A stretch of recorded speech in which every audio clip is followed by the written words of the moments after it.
एक बार एक भक्त भगवान श्री कृष्ण के पास आया और बोला, हे प्रभु, एक बात मेरी समझ में नहीं आती।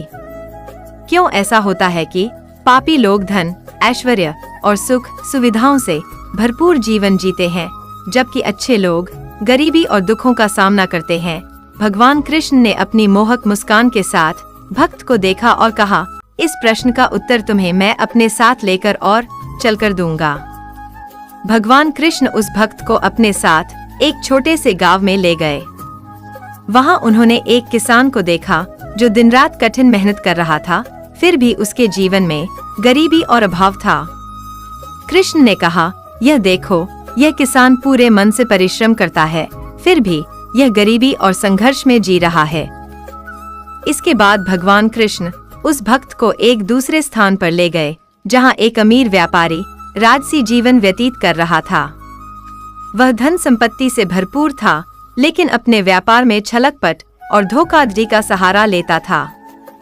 कृष्ण ने कहा, इस व्यापारी को देखो, इसके पास धन दौलत की कोई कमी नहीं है, परंतु इसके कर्म कितने गलत हैं। भक्त ने प्रश्नवाचक दृष्टि से कृष्ण की ओर देखा। कृष्ण ने समझाते हुए कहा, यह व्यापारी अपने पिछले जन्मों के अच्छे कर्मों का फल भोग रहा है, लेकिन उसने इस जीवन में जो पाप किए हैं, उनका फल इसे अगले जन्म में अवश्य मिलेगा। दूसरी ओर यह किसान अपने पिछले जन्म के बुरे कर्मों का फल भोग रहा है, परंतु इस जन्म में यह जो परिश्रम और अच्छे कर्म कर रहा है, वे इसे भविष्य में सुख और समृद्धि अवश्य मिलेगा। कृष्ण ने आगे कहा, जीवन एक चक्र है, हर किसी को अपने कर्मों का फल अवश्य मिलता है, लेकिन वह फल तुरंत नहीं बल्कि समय पर मिलता है। जो आज सुखी है वह कल दुखी हो सकता है, और जो आज दुखी है वह कल सुखी हो सकता है।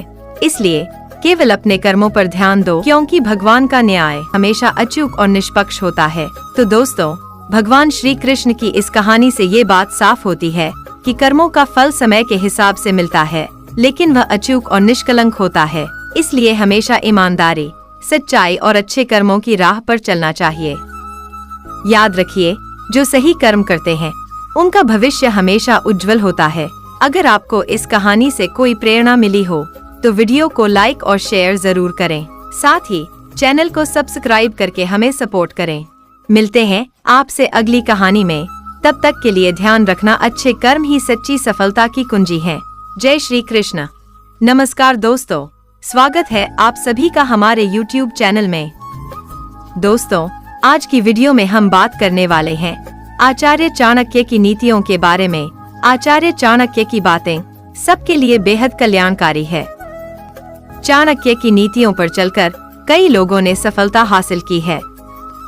चाणक्य बताते हैं कि 3 गुणों वाली महिलाएं जिस घर में होती हैं, वो घर को स्वर्ग से सुंदर बना देती हैं।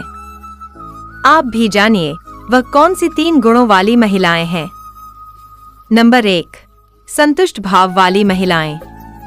दोस्तों, कहा जाता है कि व्यक्ति को कभी अपनी इच्छाएं नहीं मारनी चाहिए, लेकिन आचार्य चाणक्य के अनुसार जो स्त्री अपने पति या परिवार में सुख समृद्धि व खुशहाली बनाए रखते हुए अपनी इच्छाएं पूरी करती है, उसका ससुराल भाग्यशाली होता है। ऐसी स्त्रियां पति की ही नहीं बल्कि पूरे ससुराल की प्रिय बन जाती हैं और उनके दाम्पत्य जीवन में हमेशा खुशहाली बनी रहती है।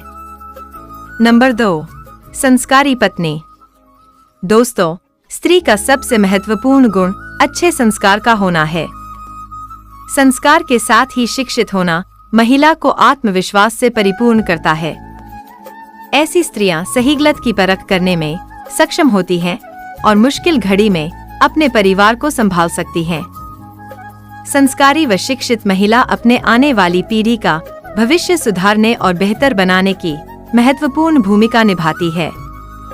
नंबर 3, धर्माचरण करने वाली महिलाएं।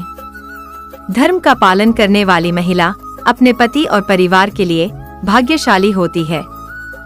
ऐसी महिलाओं के वैवाहिक जीवन में कभी कोई परेशानी नहीं आती।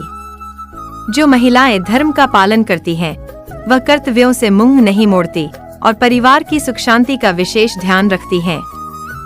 तो दोस्तों, ये थे वे 3 गुण जिनके होने से एक स्त्री अपने परिवार की जड़ को मजबूत और सशक्त बनाती है। संतुष्ट भाव, अच्छे संस्कार और धर्माचरण ये गुण न केवल परिवार को खुशहाल बनाते हैं, बल्कि आने वाली पीढ़ियों को भी प्रेरित करते हैं। अगर आपको ये जानकारी उपयोगी लगी हो, तो इसे लाइक और शेयर करें और अपनी राय कमेंट में जरूर बताएं।